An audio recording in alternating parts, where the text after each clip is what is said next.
নমস্কার, আমি doctor Binay Agarwal, general and laparoscopic surgeon. Laparoscopy আর ওপেন সার্জারি দুটো ডিফারেন্ট ভ্যারাইটি অফ সার্জারি আছে।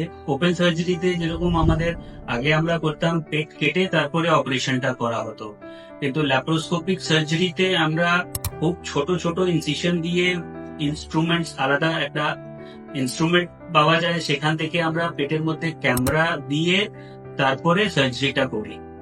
এর অ্যাডভান্টেজটা অনেক আছে, যেখানে আমরা কুইকলি করতে পারি, অনেক ভালো দেখতে পারি।